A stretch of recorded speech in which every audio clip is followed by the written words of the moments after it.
Welcome to day 31 of the Personal Tanya as we take on today's topic, upgrading your soul in the second part of chapter 14. Today's date is the 22nd day of the month of Teves. As human beings, we're complex and we're made up of parts. For example, part of us hates evil. As an example, when it comes to anti-Semitism, we hate anti-Semitism, which is the way that the Hamas hates the Jews. On this level, we're like the highest level of tzaddik, which has no tolerance for evil. But if we go down a little bit, there's a part of us that doesn't actually abhor hatred of Jews. It just doesn't like it. And that's when it's Jews that are hating other Jews. We don't necessarily hate it like Hamas anti-Semitism, but when Jews hate Jews, we don't like it, but maybe we don't hate it as much. This is just baseless hatred, and maybe here you're the lower level of tzaddik, the tzaddik virale, the imperfect tzaddik, where you don't actually abhor the evil, you just don't like it. Then there's a part of us that actually struggles with loving your fellow Jews. This is when it comes to yourself and your own neighbors. Do you love all of your Jewish neighbors? You know, it's not like you abhor anti-Semitism. It's not like you don't like Jews on Jews hatred. But when it comes to getting on with your own neighbors, you could struggle, and here you're a Beinani. On this level, you're actually a Beinani, you're the struggling Jew. And then there's a part of us that's actually a failing Jew. When it comes to how you look at the Jews that you don't like your competitors, maybe the people that are ideologically opposed to your political views, you actually don't like them. There, you're a Russia, you're a failing Jew, allowing your animal soul to dominate over your godly soul. It's certainly internally where you feel the hatred within. Our mission is to work on the parts within us, to upgrade them and to mature them. And now we can finally understand why it is that before our souls are born into this world, they're made to make a double oath. We learned this at the very first page of Tanya, the opening words of Tanya. Before our souls are born into this world, there was a double oath. First oath, we were made to swear, every one of us, is that we would try to be a tzaddik. And then we were made to swear that even if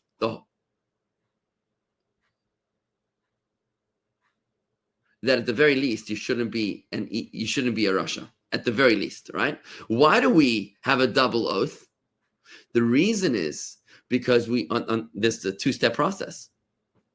Even if you fail in becoming a tzaddik, even if you're not able to upgrade your soul to the point that your love of God is complete and your hatred of sin is complete, still, you're not allowed to throw in the towel, and you have to keep on trying by treading water, by maintaining the status of the Beinani, the struggling Jew who might have an internal battle, but at the very least, never gives expression to his animal soul through his soul's garments, thoughts, speech, and action.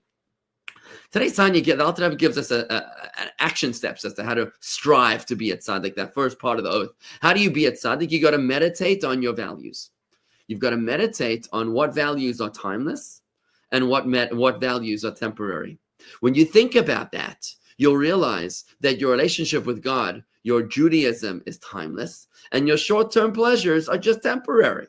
This will lead you to abhorring sin and to encourage you to cleave to holiness, just like light overwhelms darkness. Remember, the mere presence of light banishes the darkness. When you're able to crystallize and clarify your values and to realize that some of them are timeless, wisdom, and some of them are temporary, folly, then just like darkness runs away from the light, so too the folly runs away from wisdom.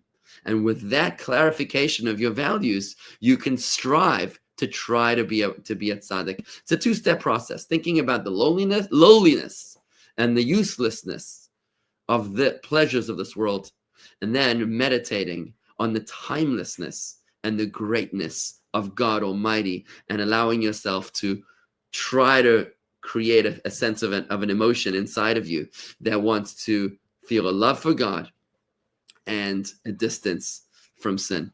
But even if that doesn't work, at the very least, again, you can't throw in the towel. That's the second part of the oath, that even if you can't be a tzaddik, you at least got to make sure not to be a rasha, which means not to allow yourself to fail in the battle of your souls, but to allow the godly soul to dominate over the animal soul, at the very least, when it comes to the soul's garments, of not expressing the animal soul in thought and speech and in action.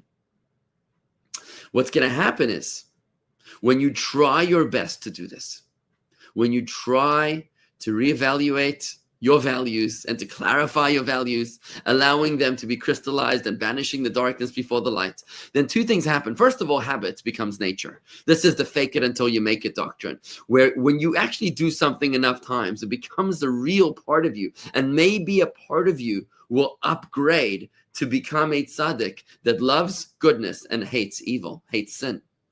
But then there's another interesting spiritual component where the Tanya introduces us to this idea that God might actually allow you to experience the feeling of a tzaddik, at least through a process called ibur, which means pregnancy. You know, we Jews believe in the concept of Gilgul, which is reincarnation of souls, where a soul will come back from heaven and into a new body. That's like a full-time investment into a new body, and that soul will live in this body until the body dies. But then there's something called an ibur, which is like a pregnancy. It's like a short-term rental. It's not a full-time investment. It's a short-term attachment where a soul of a tzaddik might move in for a short time with your soul, allowing you to feel lighter, to feel happier, to feel better, to feel a full sense of love, to really feel like a tzaddik for the duration of that soul within you. It's a very spiritual concept,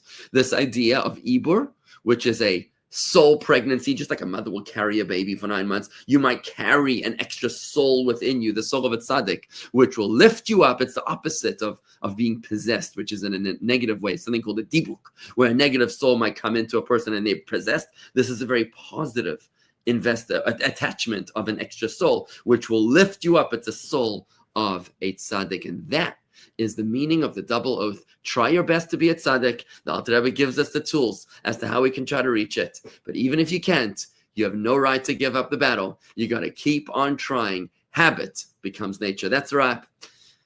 You can